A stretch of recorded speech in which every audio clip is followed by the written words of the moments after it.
Maggie, Program Librarian here at Brighton Memorial Library, welcoming everyone to our first book sandwich-in presentation in person since March 2020. We are recording with new equipment, so we're going to try this out. So please bear with us while we kind of work out our kinks again. If there is a need to evacuate the building, please note that the door on your left to my right is the closest exit. For anyone using a hearing aid, we invite you to take advantage of our induction loop system. It amplifies all sound coming through the microphone. Please silence or turn off your cell phones now so as not to disrupt the speaker. And we ask at the end of the program, I'm still getting feedback, I'll fix it. I think that's me, probably. Oh, yeah. I don't know who it is. I'm walking around too much. I'll fix it. Silence it, and if you wait for this microphone at the end of the program in order to ask any questions or make any comments, I'll come around with it. And of course, I want to thank the Friends of Brighton Memorial Library for sponsoring this program. Please do pick up a program brochure on the back table. They have the programs for the rest of the month, including information about our Friends Fall book sale, which is going to be October 20th, 21st, 22nd, 23rd, and 25th, not Sunday the 24th. And it shows some other programs we have going on. And now to present Jack Langerak, who is our first kickoff for the season presenter we're thrilled to have here today. Jack currently teaches at the Eastman School of Music. He is an arts and education consultant, providing leadership to a broad range of particulars, including arts partnerships residency projects, strategic planning, professional development, assessment and evaluation, grant writing, networking, and other areas of this growing field. He is a retired English and theater teacher, and he also served his district as an arts and education coordinator. He's a lifelong jazz aficionado, and he supports his habit through concert and club attendance, and his last vinyl record, CD, iTunes, and book collection, and his lifelong subscription to Downbeat magazine. He's a Shakespeare enthusiast. Jack taught Shakespeare for many years, has directed productions of Shakespeare's plays, and continues to travel far and wide to see the best live Shakespeare available. As an amateur musician, Jack is happy to retain his status as one of the world's legendary unknown guitarists. And his large collection of unanswered mail establishes him as a major writer among the decompositionalists. He enjoys going to movies because he gets to go out for a sandwich afterward, and Jack's first film, Follow the Bouncing Identity Crisis, quickly established him in the ranks of America's mediocre filmmakers. He then did many other things for a long time, and at present he's continuing to do some of these. So thank you, Jack, for being here. Thank you.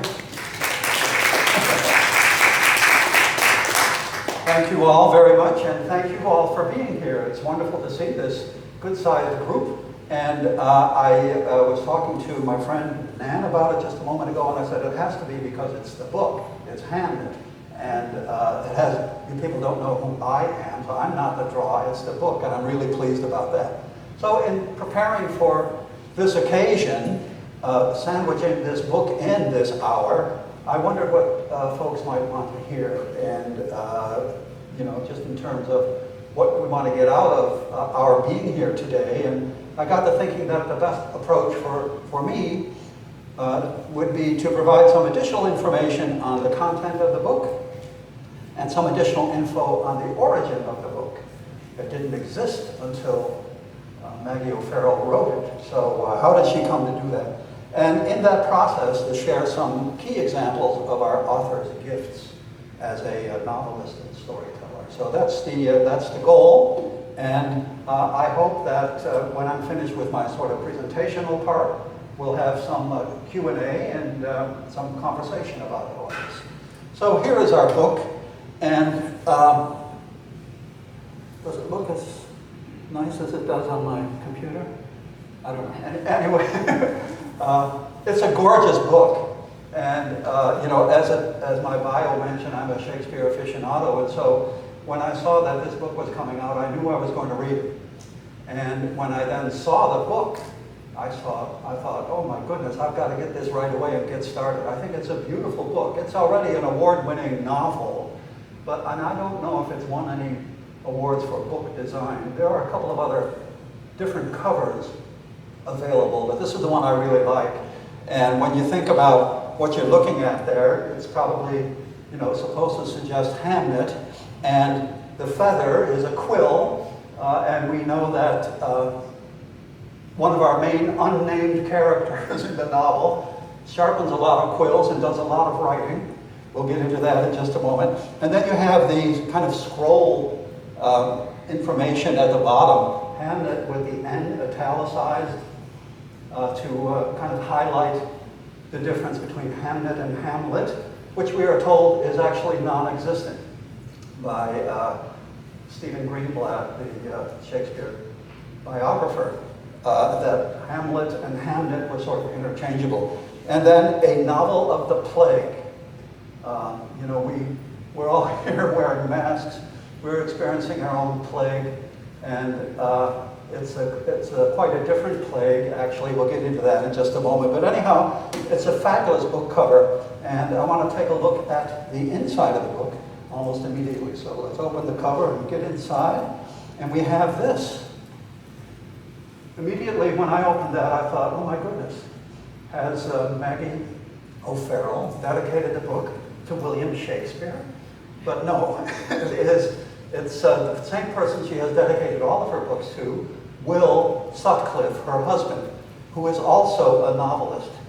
They have 3 children, and the kids are now probably in advanced teen years, maybe even hovering toward 20 by now. And I just hope that Will and Maggie have their own spaces in this house, because I can't imagine having 2 novelists in the house and 3 teenagers. So it is not to William Shakespeare. And here's the historical note. And have most of you read the book? Yeah, good. And so I don't need to read this to you. I just want to point out that it is the only reference to a date that we have in the entire book. And it is 1580s, and we are in Stratford, so we have that setting as well as the time setting taken care of. And it also lets us know that what we're involved in is historical fiction. And historical fiction uses whatever known facts that pertain to the story that the author is trying to create, and then the author creates in a creative writing mode whatever else he or she wants to fashion about the story that is being told. So I will tell you that all of the names of the main characters are people who genuinely lived in Stratford and who interacted with the main characters. They are very real people. And I think 1 or 2 cases, Maggie O'Farrell has changed names of a character because she didn't want to confuse us, because there were similar names, and so she's trying to keep that straight for us. So, a little bit about the plague. The sort of the grim topicality of the book for us is the plague, and it is not a viral plague like ours. This is a bacteria-driven plague, and the way you get it is through the bite of an infected flea. And when that infected flea bites you, its poison heads for the nearest lymph node and starts replicating. And that replication hardens and forms what are known as buboes, or little bumps, B-U-B-O, and that's where the bubonic plague comes from. And if you get enough of those buboes, it will also choke the life out of you. Just as a interesting statistic, in 1564, when Shakespeare was born, the town of Stratford lost nearly 1/3 of its population to the bubonic plague. And I have a couple of other of those kinds of things here. In 1593, 1603, and 1608, those are all years that the London theaters had to close down because of the plague. And there was a particular year in there, in 1603, when 10,000 Londoners died out of a total population of about 200,000 at the time. So quite a devastating situation. Let's see what else I have here. Oh yeah, I wanted to mention that, we see the names Hamnet and Judith there. the twins, three children for the Shakespeares, that is William and Anne Hathaway. And the second birth turned out to be twins, and they're named Judith and Hamnet. And that is not an accidental name, and its similarity to Hamlet really doesn't have anything directly to do with the play Hamlet.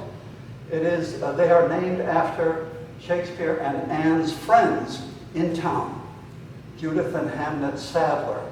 They were, Hamnet Sadler was a baker in town. And when Shakespeare returns to Stratford at the end of his career in London, and he feels the need to write a will, Hamnet Sadler is one of the signed witnesses to that will. So obviously a lifelong friend. And the name names Hamnet and Judith are not accidental. All right, let's take a look at the house on Hemline Street. This is pretty much the way it looks today. And the Shakespeare Birthplace Trust will allow you to visit. It's a visit that I've made, maybe some of you have as well.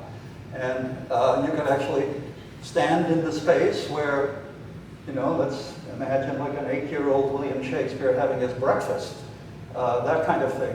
And you can also see that it's a pretty good-sized place. And it's because it was originally a couple of houses. And John Shakespeare, William's father, put it all together. And so John Shakespeare's glove-making shop is part of it. Where he and his family live is part of it. Where William Shakespeare and Anne Hathaway and their kids live is another part of it. Somehow it all worked. It's a big place, but it was also a busy place. Here's our author, Maggie O'Farrell, and she was born in 1972. That makes her 49 years old. And she has written altogether 8 novels, including Hamlet. And one memoir called I Am, I Am, I Am. And it has a sort of challenging subtitle called 17 Brushes with Death. And I have read that. I've also read a couple of the novels now, and I know from reading her that there are certain traits that she has, and I'm going to share one of them with you right now. She says she doesn't write chronologically. And you may have noticed that at the beginning of Hamnet, that at one point we are with Hamnet. He's very concerned about his sister who has the buboes, and he's looking for help. He knows his mother is a sort of a healer. And she's nowhere to be found. There's nobody in the house. The town seems to not care at all about his anguish and all of that. And at the same time, just a couple of pages later, we meet the Latin tutor, and we meet Agnes, who is Anne. And you know, back then, Agnes was probably pronounced with a sort of a silent G, like an Agnes, and that becomes Anne. So it's the same name. In her father's will, she is referred to as Agnes, and that's the name that Maggie has decided to use primarily for her. Anyway, she doesn't write chronologically because we don't think that way. We move about in time in our minds, and straight chronology is unnatural. Also, she says it's a nice device because it creates interest, tension, questions, etc. So it is something that's true. In I Am, the memoir, you would think that would be chronological. No, you'd be disappointed because you need to sort out together, you know, you need to take a look at, oh, now when did this happen? And did this precede this or precede that? Or, you know, it gets a little challenging. Anyway, let's talk a little bit about why the book was written. And back to Maggie here. When Maggie O'Farrell was a high school student, she studied Hamlet in her English class, and she fell in love with the play. It just really captured her. And in fact, she started to do whatever she could to identify with Hamlet. So she started wearing lots of black, darkening her eye makeup. She She had a cape. She wanted to be the melancholy Dane. She probably really worried her parents. And, but it really took hold of her. And along the way, her English teacher mentioned, just sort of in passing, a little factoid, that, William Shakespeare had a son called Hamnet. And he died about 4 or 5 years before he wrote the play Hamlet. And then the class went on. But that little nugget stuck with Maggie to the point where it became haunting to her. She was concerned in her continued studies. She went on to Cambridge to study literature and read all of Shakespeare and a lot of Shakespeare biographies and criticism and so on, and was always concerned about the fact that the death of this boy was like an afterthought. He lived, what you were told was he lived, and then he died. And, childhood mortality was very high, and so it was not an extraordinary event in that time, but there was a suggestion that everybody just moved on, and that there was no mourning, there was no grief, and she was offended by that. She also was concerned about the way the mostly male critics or biographers seemed to insist that Shakespeare's marriage was loveless, that they didn't get along, and he escaped to London just to get away from his wife. And so she didn't think that was, that there were other possibilities for this. And they also, these biographers largely suggest, nobody really knows, of course, largely suggest that Anne Hathaway was illiterate, that she couldn't even read the writing of the greatest writer who ever lived. And they seem to enjoy that irony. And she was offended by that too. And so writing this novel has been a part of who she is for a long time, for over 20 years. And it wasn't until she had about 20,000 words written at one point. And she then discovered that she had gotten off on a wrong start. And she realized that the best way to start this book would be to start with Hamnet himself. And that's what she accomplished. And when she did that, it seemed to inspire the rest of her writing so she could actually finish the book. And we have the result in front of us. So how does Maggie O'Farrell address these things in her book? And to begin with, of course, she makes the two main characters of the novel, Hamlet and Agnes. And she doesn't even name William Shakespeare, which is a lovely thing. This is a book about Shakespeare, but it's not about Shakespeare. And so Agnes is a central focus, Hamlet is a central focus. William Shakespeare is referred to as the Latin tutor, the son, the father, lots of other things, but never a proper name. So I want to take a look at the opening pages just for a little bit. I want to read some of this to you. And I'll skip around a little bit, so if you have a book I'm trying to follow, that may be a challenge occasionally. So the very first line, a boy is coming down a flight of stairs. The passage is narrow and twists back on itself. He takes each step slowly, sliding himself along the wall, his boots meeting each tread with a thud. Near the bottom, he pauses for a moment, looking back the way he has come. Then, suddenly resolute, he leaps the final 3 stairs, as is his habit. He stumbles as he lands, falling to his knees on the flagstone floor. It is a close, windless day in late summer, and the downstairs room is slashed by long strips of light. The room is empty, the fire ruminating in its grate, orange embers below soft, spiraling smoke. His injured kneecaps throb in time with his heartbeat. He stands with one hand resting on the latch of the door to the stairs, the scuffed leather tip of his boot raised, poised for motion, for flight. His hair, light-colored, almost gold, rises up from his brow in tufts. There is no one here. He sighs, drawing in the warm, dusty air, and moves through the room, out of the front door, and onto the street. The noise of barrows, horses, vendors, people calling to each other, a man hurling a sack from an upper window, doesn't reach him. He wanders along the front of the house and into the neighboring driveway.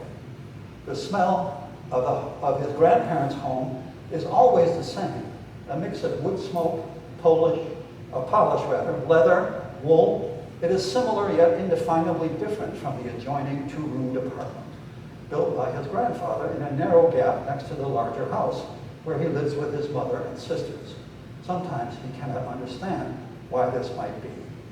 This house whistles with drafts and eddies of air, with the tapping and hammering of his grandfather's workshop, with the raps and calls of customers at the window, with the noise and welter of the courtyard out the back, with the sound of his uncles coming and going.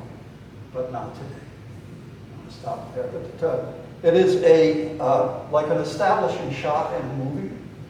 You know, we know where we are, and we hear the sounds, we smell the smells, we see this exuberant young boy, we see him stumble, and we see him kind of searching.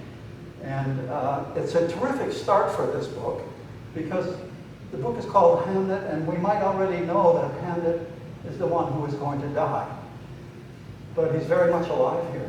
And what he's concerned about is his sister Judith, who is sick. She is the one who has the blue bones. And he's wondering why her, when it should be him. And, so it's a terrific introduction to the title character.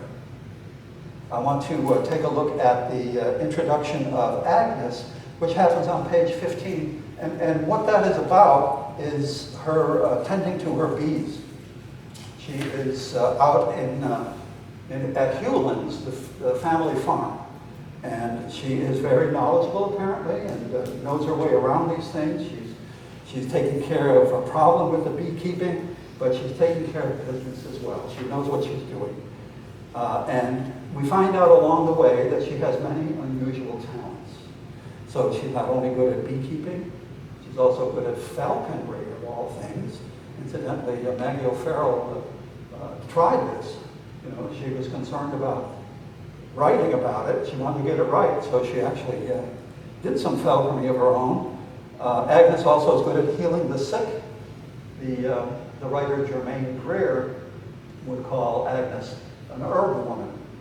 She knows all about herbs and healing plants and things like that.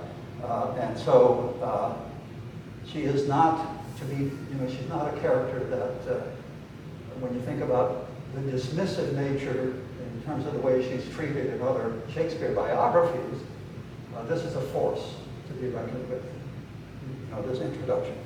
So there is one section in this book which just blew me away. I thought it was gorgeous writing. And it is, it's the actual backstory for Agnes. And it's on page 39. And it goes on for several pages. I'm not going to read it all to you, but I want to read just a little bit of this, because it is mystical. Mythical. It's fairy tale-like. And there's a great kicker at the end of this whole sequence. So it starts essentially with this line. At the edge of a forest, a girl. And what a forest it was. Dense, verdant, crazily cross-stitched with brambles and ivy, the trees so closely packed that there were whole swaths, it was said, that received no light at all. Not a place to get lost in. There were paths that went round and back on themselves, paths that led travelers from their route, their intentions, breezes that whipped up from nowhere, certain clearings where you might hear music or whispers or murmurs of your name saying, here, come this way. There were creatures in there who resembled humans, wood dwellers they were called, who walked and talked, but had never set foot outside the forest, had lived all their lives in its leafish light, its encircling branches, its wet and tangled interior. So in a house right at the edge of the forest dwelt the girl and her little brother. The trees could be seen from the back windows, tossing their restless heads on windy days, shaking their bare and twisted fists in winter. The girl and her brother were born feeling the pull of the forest, its beckoning power. People who had lived in the village a long time believed that the girl's mother had come out of this wood. From where, no one knew. She might have been a wood dweller who got lost, who became separated from those of her kind, or she might have been something other. Nobody knew. The story went that she had appeared one day, parting the brambles, stepping out of the green, twilight world, and from then on, the farmer, who happened to be standing there, watching his sheep, could never look away from her. He picked the leaves from her hair and the snails from her skirts. He brushed the twigs and moss from her sleeves, bathed the mud from her feet. He took her into his house, fed her, clothed her, married her, and not long after, a baby girl was born to them. And there's just one other thing I want to read in this sequence. It's such a gorgeous sequence, but you can reread it on your own. This is on page 41, about a particular talent or gift, I guess, that Agnes has. Word spread, of course, about the girl's unusual abilities. People came under cover of darkness. The girl, as she grew older, found a way for her path to coincide with those of the people who needed her. It was known in the area that she walked the perimeter of the forest, the fringes of the trees, in late afternoon. In early evening, her falcon swooping into the branches and back to land on her leather gauntlet. She took out this bird at dusk, so if you were of a mind, you could arrange to be walking in the area. If asked, the girl, a woman now, would remove the falconer's glove and hold your hand just for a moment, pressing the flesh between thumb and forefinger where all your hand strengths lay, and tell you what she felt. The sensation, some said, was dizzying, draining, as if she was drawing all the strength out of you. Others said it was invigorating, enlivening, like a shower of rain.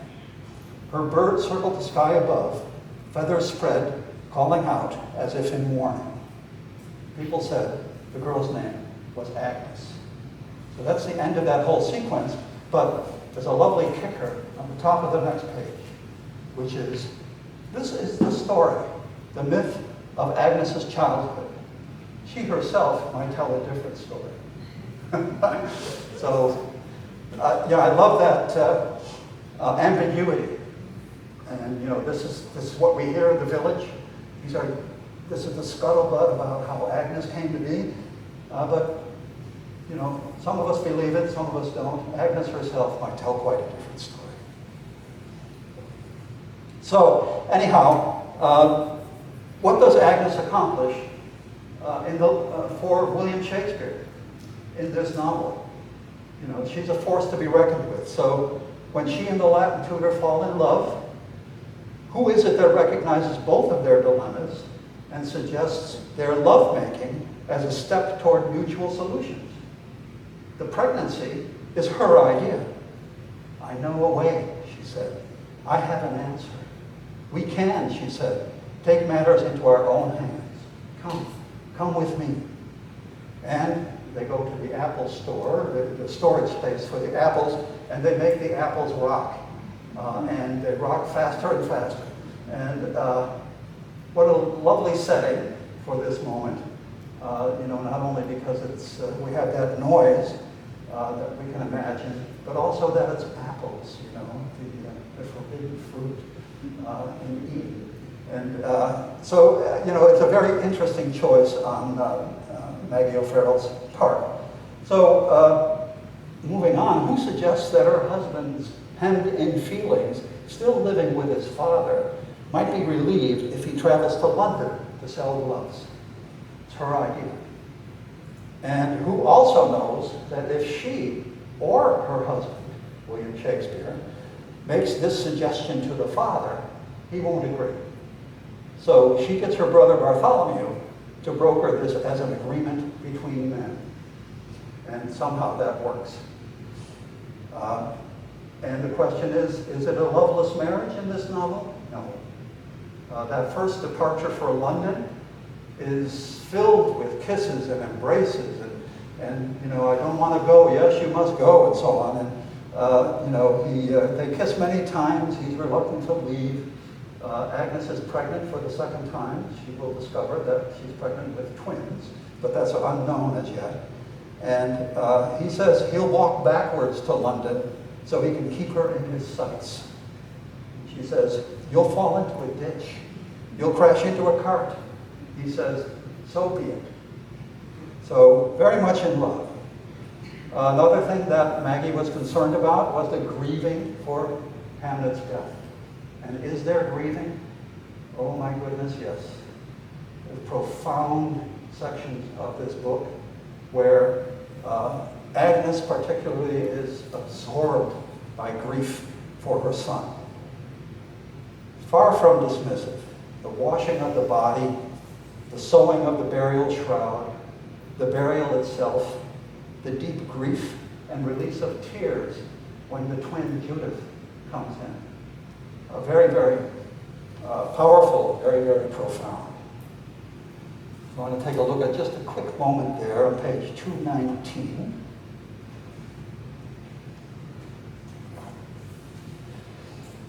Agnes is preparing to sew the burial shroud, very ritualistic kind of moment. She says she will only sit, her head bent, one hand touching the boy's inert, curled fingers, the other his hair.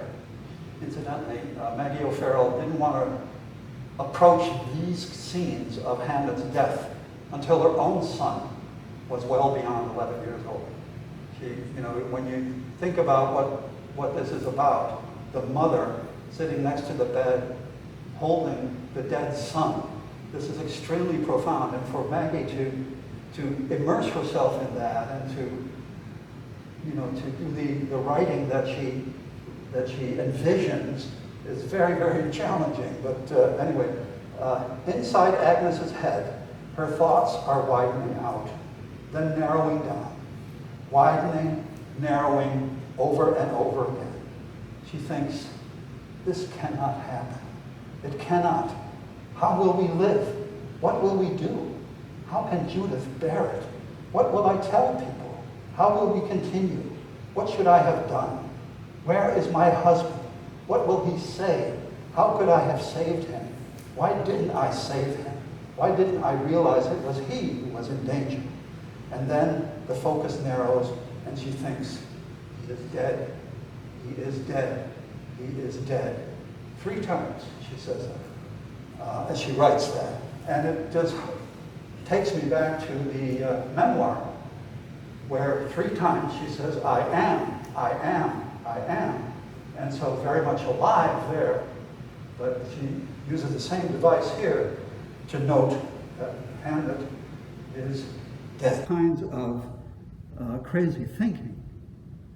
What is this about? How can my husband write a play about our son who has just died? Is this his way of dealing with grief? And so she is concerned about it and decides to go to London.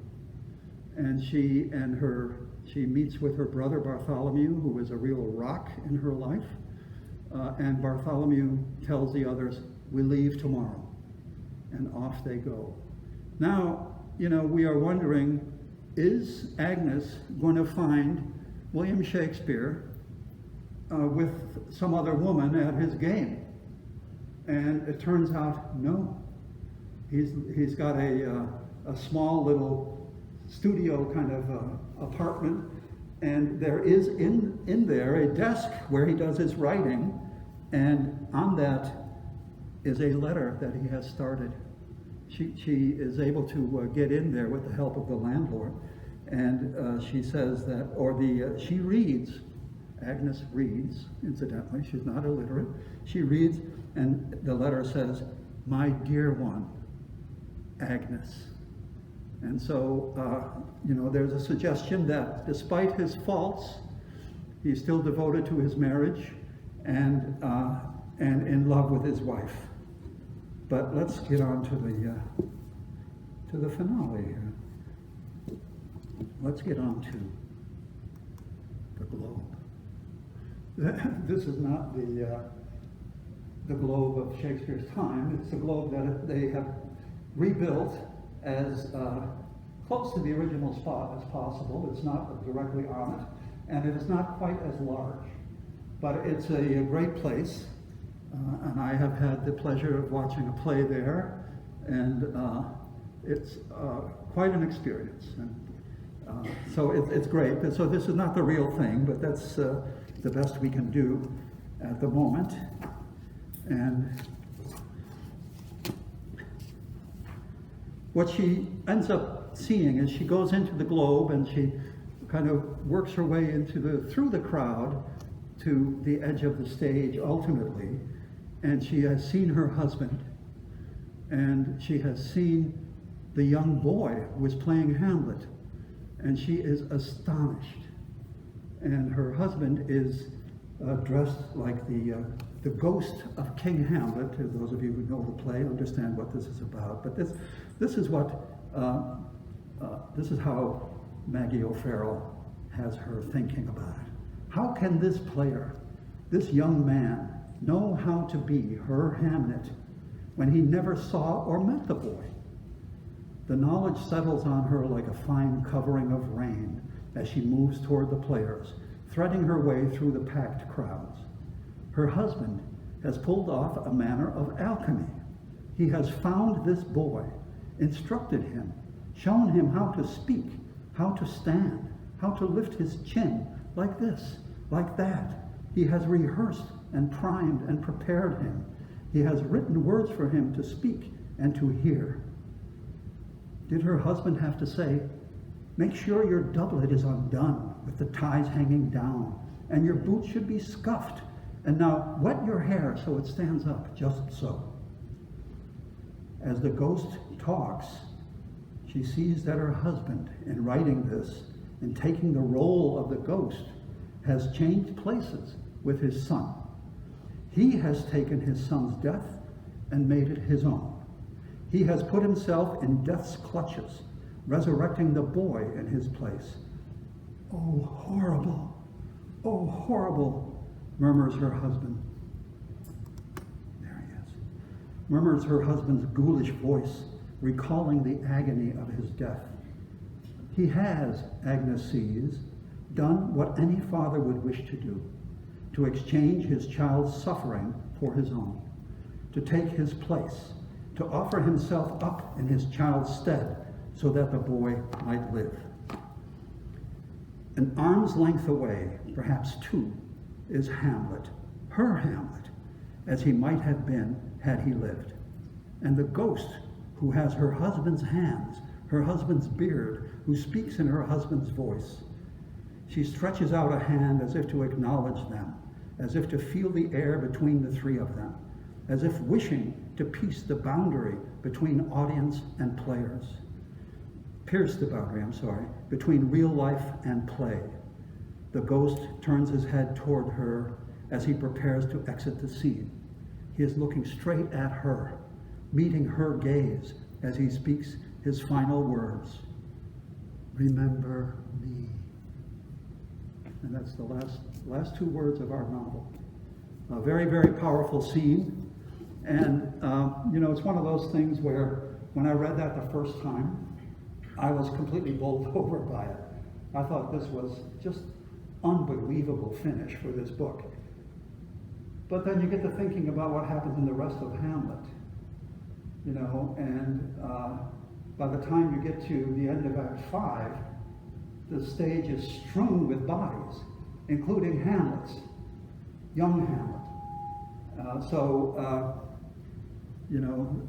There are those little reservations, but nevertheless, it's a powerful novel, and Maggie O'Farrell's talents as a writer are all over this book. And as I mentioned, I've read a couple of others of hers, and one of the reasons I really appreciate being a Shakespeare aficionado in this case is that he has introduced me to this writer.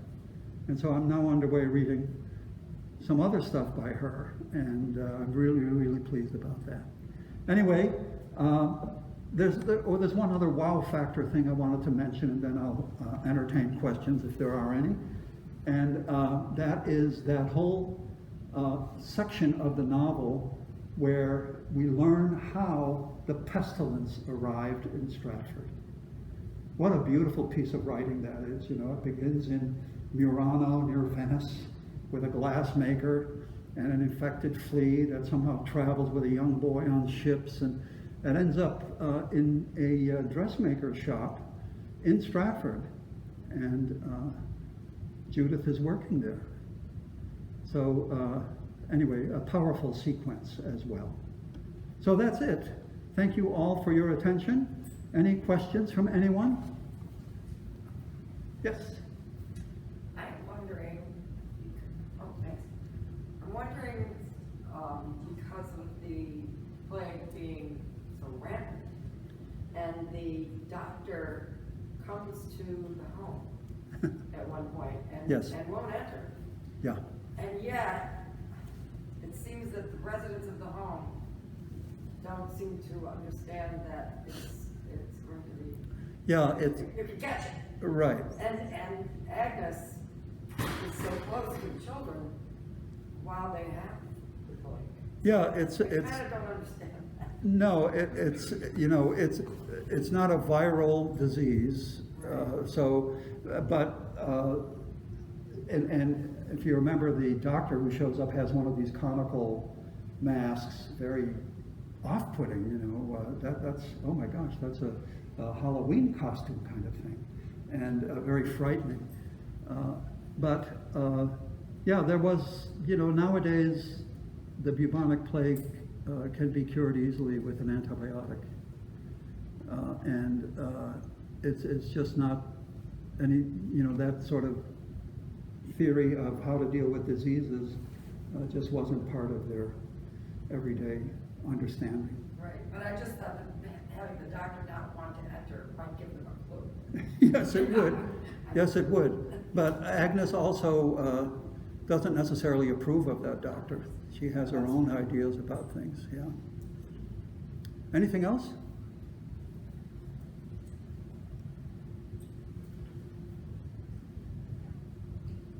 In the book, I recall that William Shakespeare's father, John, was very abusive to him. Yes. And also to his son. Yeah. And could you speak about that? Yeah. Yeah, there are, you know, there is actually so little known that I will just speculate about it a little bit here. But John Shakespeare was a very prominent member of the community for a good bit of time. He was elected alderman, which is kind of like being on the city council. And from there, he was elected the bailiff, which is like the town's mayor. But he's had a fall from grace. And there's all kinds of speculation, some of it in the book, that the speculation is about his dealings in wool. He is not a licensed wool merchant, but if you remember when William Shakepeare, the Latin tutor, and his sister are up in the attic, and they're talking about his love of Agnes, and he's been writing little poems because there are little papers around, and he's got ink on his fingers. But the wool is there, big, huge bales of wool, but they're never allowed to talk about it. They're not allowed to ask any questions about it. So he may be doing some kind of corrupt business practice where he's selling wool that he's not allowed to be selling, but that's the suggestion.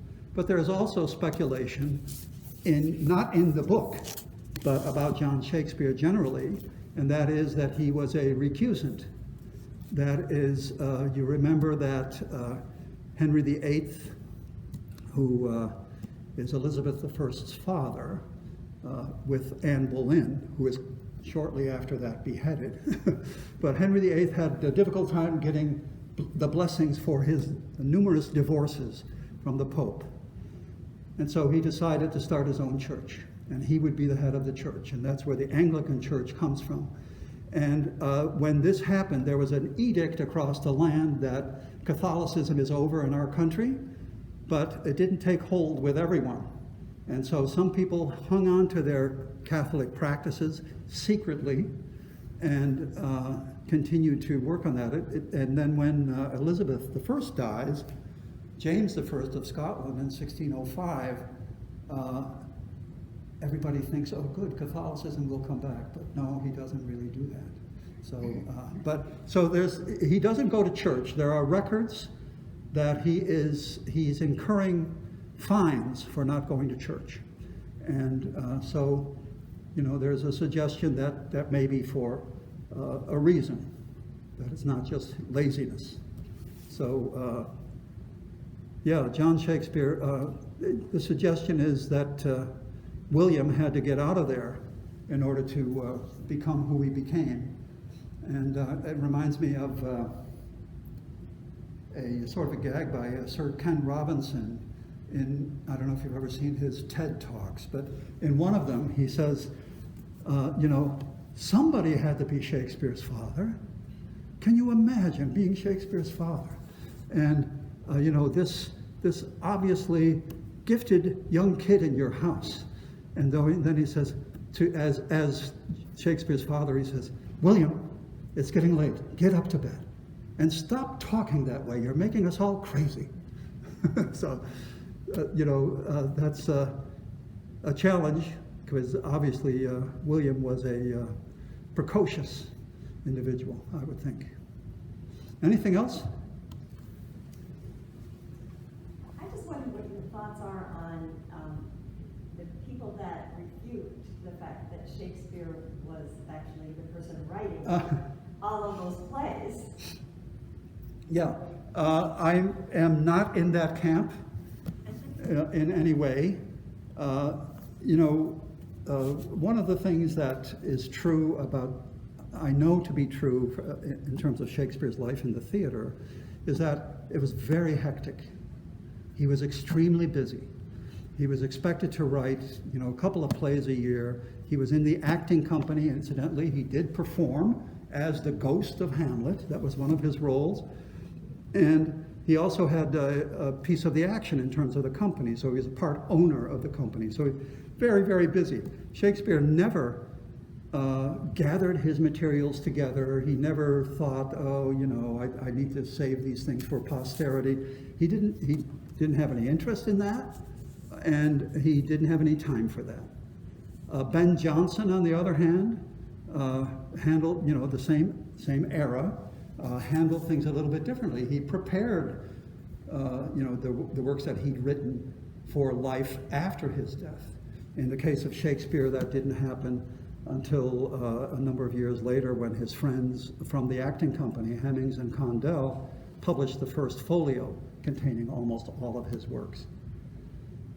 But also, during Shakespeare's time, he also wrote two lengthy narrative poems. And one of them was Venus and Adonis. And this was extremely popular during Shakespeare's day. There were no copyright laws, so he wrote it, but he didn't own it.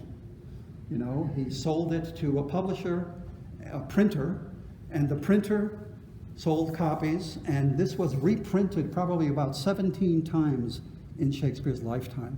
It was a hugely popular, and it was, a little off color here and there, it's, sexual content. And then he wrote another one of those called The Rape of Lucrece.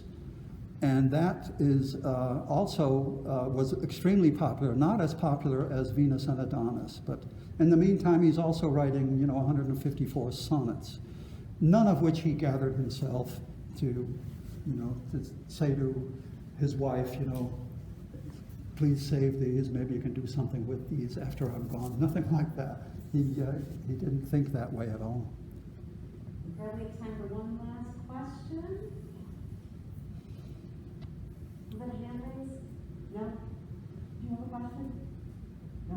Oh, okay. All right, so I do want to follow up. I don't think I answered Nan's question very thoroughly, and that is, You know, there are lots of other candidates that people put up. Edward de Vere, the 17th Earl of Oxford, is a prominent one, but even others that, you know, there's Thomas Nash, but you know, it's so much of an undertaking to pull that off, you know, and not have somebody rat out or not leave some evidence of the fact that this is the way it was. And so there is none. And so I am convinced that this very, very gifted writer who wrote for the theater and who wrote poetry and didn't, you know, he was a successful playwright, and his company did very, very well. And in that process, he wrote probably 5 or 6 of the greatest plays ever written, and a number of others who are also quite good. And but he, you know, it was all in a day's work. And you know, we're going to do that. We got to rehearse it. Let's put it together, and let's, you know, what's the next one going to be? So, yeah, he didn't prepare for his own lasting reputation. All right, now here's a question. Who has not read the book? Who's not read the book? And now, out of you who have not read the book, who would like to read the book? All right, you're the winner of this copy from the friends. We gave Jack a copy of the book, but he'd already owned it and read it 3 times by the time we asked him if he would like it. So this is from the friends of the library. Enjoy your copy. And thank you so much, Jack. We really appreciate your time. I do have one last little quick note, and maybe those of you who read the book saw this in the acknowledgments. I mentioned the fact that her English teacher really turned her on to Hamlet, and so she has a little acknowledgement at the end. Her special thanks are due to Mr. Henderson, in whose English class in 1989 I first heard about the existence of Hamnet. I hope he will rate this book as not bad.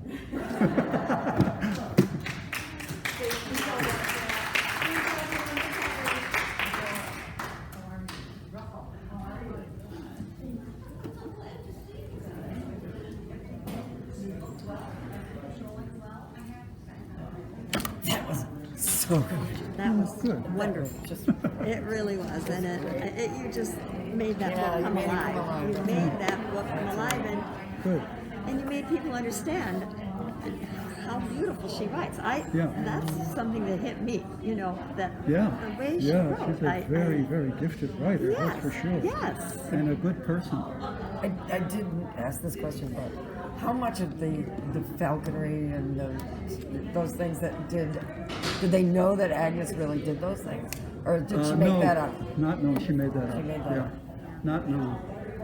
And you know, still there? I mean, there is this book, Germaine Greer, Shakespeare's wife. Oh, right. You know, and Germaine Greer says that people who write Shakespeare biographies are building houses of straw because there's so little information. About him. There's even less about her, about Anne Hathaway, and Germaine writes about a 400-page book. A